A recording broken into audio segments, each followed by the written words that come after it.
This is Evan Smith with ProBoxing-Fans.com. I'm here with trainer Abel Sanchez. Now, just talk to me a little bit about Gennadi's training camp and how it's been going so far. You know, our camp went real well. Unfortunately, we had a little more time than usual between fights because of the tragedy that happened to his father. But it went well. 2-3 days after training camp, after he got there, then everything was back to normal. There was talks initially about, Julio Cesar Chavez Jr. Once that fight fell through, you guys found Daniel Geale. Talk to me a little bit about him, what you guys have to do against him, because he's, a little bit step up in competition, a little bit, he's a pretty good competition. So. I would say he's a big step up in competition. He's a two-time ex-world champion who's got a disputed loss on his record when he lost his title. He's a guy that used to go in 12 rounds. He's a guy that throws volumes of punches. So it's definitely a step up. It's definitely somebody you have to be prepared for. We're not overlooking him. Yes, there was talk of Chavez, but right now it's Geale. And Geale is the guy foremost on our mind. We made sure that we understood that it could go 12, so we prepared as we usually do for 12, but just more cognizant of the fact that it can and may go 12. Now, talk a little bit about maybe Janati, what he has to do in this fight.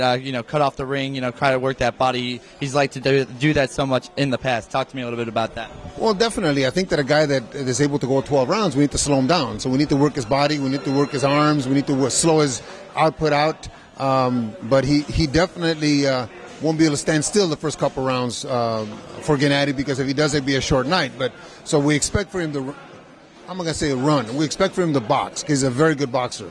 And when he does, hopefully catch him between those movements or between the punches combinations that he throws. Right. And, like you said, he might run a little bit. Maybe you don't know exactly what he's coming with. A lot of the guys seem to be a little bit fearful of Gennady just because of that power he possesses. It seemed like in the Macklin fight he was a little bit scared. You think he'll be a little bit tentative to Geale to come at Gennady? I don't think at the beginning. I don't think he will. I think that he's accomplished enough to understand that everybody has power. But once the fight goes on, he starts getting hit with some good shots, and maybe that'll change. But at the beginning, I don't think so. I think that he understands what his job is, and he's an ex-world champion. He's been in those situations before, so no, I don't think that. Yeah. Well, just talk to me a little bit about the Garden. It's a historic site. You've been fighting there a couple of times now. You guys seem to like it here. Well, he's fought twice at the theater, and I had Terry Norris fight Sugar Ray Leonard at the Garden back in the 90s. But yeah, it's a progression. It's the evolution of a star. If he does well on the 26th, then maybe next time it'll be opened up for 20 or 21, whatever it holds. This time I think it's opened up for 10 or 11 or something like that.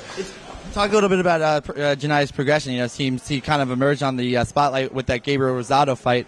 How impressed have you been with his progression and how he's come so far as a fighter? Well, actually, I think it's been 4 years that we've been working on this progression. The Rosado fight just happened to be at the theater, but his management team, Max and Oleg Herman, and his promoter Tom Loeffler have done a masterful job in getting us the opponents for us to pick that would enhance his not only his reputation, but it enhances his boxing ability by having somebody present a problem in front of him.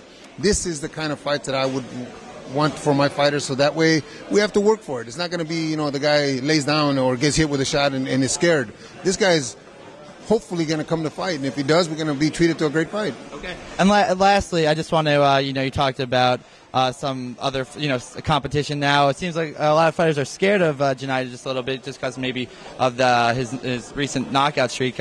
Maybe do you think Miguel Cotto, or you think like Canelo Alvarez? Who do you think, if Gennady wins this fight on Saturday, do you think one of those guys might take that fight?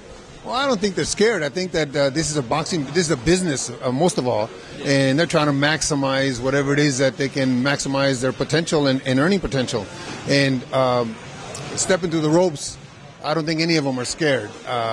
It's just a matter of making sure that, like us, we get the correct fights for the moment, and to maximize the dollars, and to maximize the popularity, everything concerned. So, yeah, we hope that those guys see it in their future to face somebody like Gennady, because it would be good for both guys. Unfortunately, one of them has to lose, but it would be good for both guys to make them the superstar that maybe they crave to be, or maybe are not quite the superstar that they crave to be, and it will make it.